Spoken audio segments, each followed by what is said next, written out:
अब बात करते हैं बंगाल की राजनीति की। आज ममता बनर्जी ने चुनाव से पहले अंतरिम बजट पेश किया।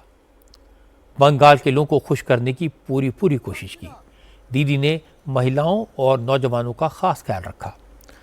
लक्ष्मी भंडार योजना में 500 रुपए की बढ़ोतरी कर दी।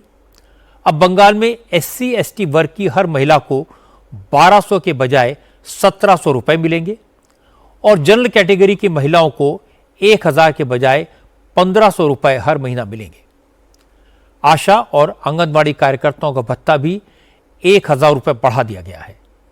ममता बनर्जी ने युवा साथी स्कीम का ऐलान किया। इसके तहत 21 से 40 साल की उम्र के जो लोग बेरोजगार हैं, 10वीं पास हैं, अब उन्हें 5 साल तक हर महीने 1500 रुपए बेरोजगारी भत्ते के तौर पर मिलेंगे। ममता ने पैरा टीचर और शिक्षा बंधु की सैलरी भी 1000 रुपए बढ़ा दी। इसके अलावा ममता बनर्जी ने सरकारी कर्मचारियों के महंगाई भत्ते में भी 4% बढ़ाने की घोषणा की। प्लस इंसेंटिव बाबद আমাদের বছরে 2-2500-3000। हम जो कहते हैं वो करते हैं। सरकार ने फरवरी से लक्ष्मी भंडार योजना में 500 रुपए की बढ़ोतरी की है।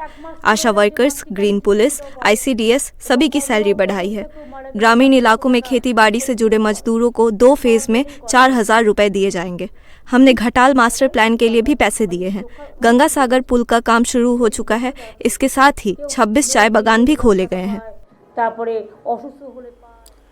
लेकिन बीजेपी ने ममता के इन सारे आरोपों को, सारे ऐलानों को चुनावी बताया और अग्निमित्रा पॉल ने कहा कि ममता बनर्जी तो बार बार दावा करती हैं कि उन्होंने बंगाल में बेरोजगारी को खत्म कर दिया है। अगर ममता ने लोगों को नौकरी दी होती तो आज बेरोजगारी भत्ता देने की जरूरत क्यों पड़ती।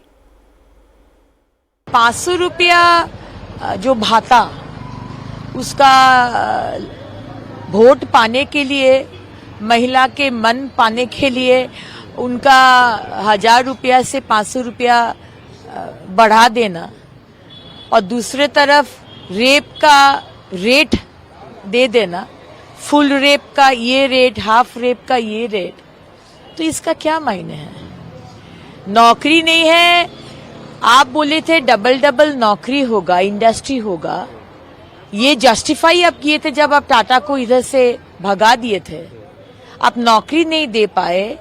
हर साल BGBS होता रहा, आप झूठ बोलते रहे कि इतना नौकरी हुआ, इतना लाखों करोड़ों का इन्वेस्टमेंट हुआ, और आज आप बोल रहे कि जो ग्रेजुएट है 1500 रुपया करके दिया जाएगा। क्यों? वो बजट नहीं है, ये वोट पाने का 2-3 नमूना है जो 15 साल वो करते आए हैं। लेकिन आज सुप्रीम कोर्ट में ममता को बड़ा झटका लगा। सुप्रीम कोर्ट ने ममता बनर्जी की सरकार को आदेश दिया कि वो 20 लाख कर्मचारियों के बकाया महंगाई भत्ते का भुगतान तुरंत करें, क्योंकि यह सरकारी कर्मचारियों का हक है। बंगाल में सरकारी कर्मचारियों को 2008 से 2019 तक के महंगाई भत्ते का भुगतान नहीं किया गया है। आज कोर्ट ने कहा कि बंगाल सरकार बकाया DA के 25% का भुगतान 6 मार्च तक कर दे। बाकी 75% का भुगतान कैसे करना है, ये तय करने के लिए कमेटी बनाए। सुप्रीम कोर्ट के इस ऑर्डर से बंगाल सरकार पर करीब 43,000 करोड़ का भार पड़ेगा। इसमें से करीब 10,750 करोड़ रुपए सरकार को 6 मार्च तक देने होंगे।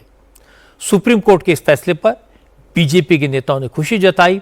शुभेंदु अधिकारी ने कहा कि सुप्रीम कोर्ट का फैसला अच्छा है, लेकिन ममता ने बंगाल की आर्थिक हालत खराब कर दी है, इसलिए न सरकारी कर्मचारियों को DA मिलेगा, न बेरोजगारों को भत्ता मिलेगा।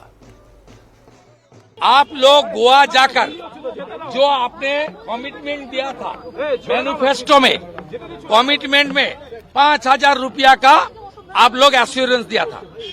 आज पश्चिम बंगाल में क्यों 500 रुपया बढ़ा रहा है, क्यों 5000 नहीं।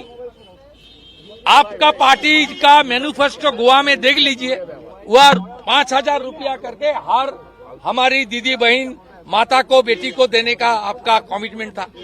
क्यों यहाँ ये लोग चुनाव के लिए कर रहा है, दूसरा कोई नहीं। अगले महीने इसको 11,000 करोड़ कर्मचारी को देना पड़ेगा, पेंशनर्स को देना पड़ेगा 10,400 करोड़। ये सरकार पूरा इंस्टॉलमेंट है। और मार्च महीने में पूरा डिजास्टर होगा। अब देख लेना, ये सब जो स्कीम चालू है ये इतना हालत खराब कर दिया, इकोनॉमिकल हालत। ये पूरा के पूरा जब DA 25% देना पड़ेगा सुप्रीम कोर्ट का डायरेक्शन में, तब इनका हालत आप देख लेना। महाराष्ट्र और बिहार में चुनावों के बाद ये इंप्रेशन बना कि महिलाओं के अकाउंट में ज्यादा पैसे डालो तो वोट मिलेंगे। ममता बनर्जी ने भी बजट में यही किया। जैसे विरोधी दल बीजेपी से पूछते थे कि इसके लिए पैसा कहां से आएगा, अब बीजेपी ममता से पूछ रही कि पैसा कहां से आएगा, क्योंकि 10,000 करोड़ तो 6 मार्च तक ही कर्मचारियों को भत्ता देने में चला जाएगा।